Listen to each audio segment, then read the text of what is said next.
Hi, I'm Rainer, and I've been invited to come and play by this Disability Festival as we ended the Disability Month.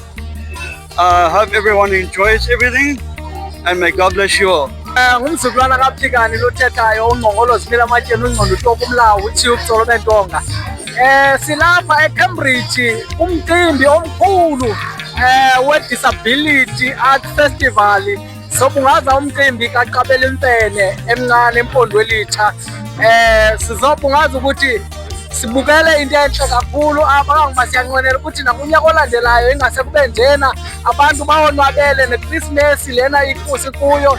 Sibulela kakhulu kubo bonke abantu abasukileyo kwindawo abahlala kuzo bazobungaza umcimbi kaQabela Mfene eMpondo Elitsha. Sithi untshu mfowethu nangomso kuhlele kunjalo. Siyayibulela kakhulu into yoba wenze ngohlobo Mfondini. Usebenze kakhulu, usebenze uzikhandla kakhulu. Loo nto ingasibangela uba nathi sizibone sesikhulile at the end of the day. Loo nto leyo ke ndizama ukuthi Mpondo Elitsha enkosi kakhulu ngobuntu bakho, wasithatha wasibeka kule ndawo sikuyo, wasenzela umcimbi omkhulu kangaka. Sithi enkosi kakhulu nangomso, ungadinwa. Hola ngumthetho lonke intombi ziyamama ziyamqabula zimqabula amakhona zikwazi umfana walezantsi eCumakala. Silapha namhlanje eCambridge eDrifters sizosapota iMpondo Elitsha umsebenzi walo uMaskandi Festival eyabantu abadisability. Sikhona ke sizoxhasa apho sizokwenza mnandi nje umthandeli nyamaza udibeke nje simnandi zonke nje kuphela. Imisebenzi enjena ke imisebenzi kumele sixhase ukuze iqhubeke ibheke phambili. Nizonibona lapha niphethe isigenge kumnandi. Yonke nje artists sikhona naba noza kwethu bakhona bafuna ukuthetha. Mayihlome angene ngizibulisele uzukusani kaMayihlome umqaqo ngqondo zabantu qaqeke qhizeke ziqonde ngqo umuntu amamela ngabaqalelwa guys.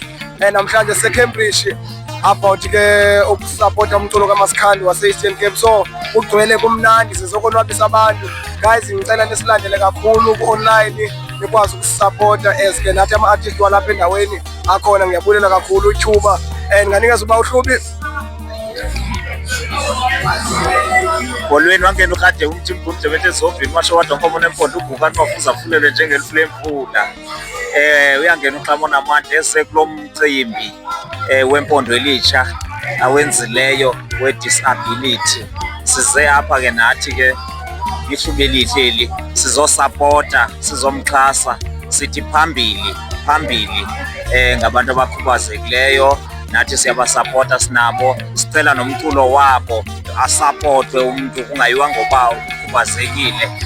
Ngabantu nabo bakwazi ukucula. Nathi ke singalityalwa kokusapotwa. Ihlale besi-invite ngalo lonke ixesha basibize minyaka le nathi sobaqhunga njengabantu bethu. Enkosi ndiyabulela.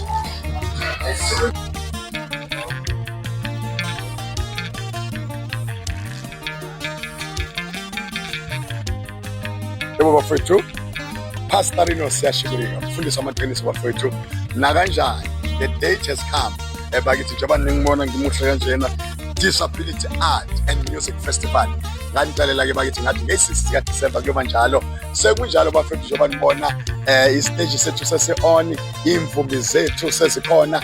Niyazi ke namhlanje bakithi ukuthi for the first time e-East London bakithi nkosami kuba neMpondo Elitsha Foundation ezo-concentrate noma ezojonga abantu abane-physical challenge, abantu bakithi abaphila ngaphansi kwesimo se-disability. So ke bakithi namhlanje sisonke nguPastorino ngisuke eGauteng, uSizivove sisuke eKapa, baninzi bakithi oTornado sidibene ke bakithi siyo-celebrate nabantu abaphila ngaphansi kwesimo sokuba disabled.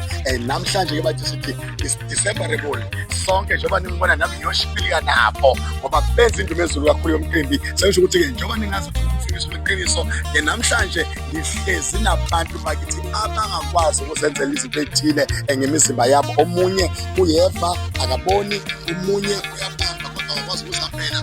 Kodwa ke namhlanje sizobe sicelebrate sonke lapha eDrifters ke bakithi eMonti eCambridge. Yilapho umfundisi wamaqiniso ekhona ke namhlanje bakithi nge-6 saka December. Ngizobe ngithi siyashibirika.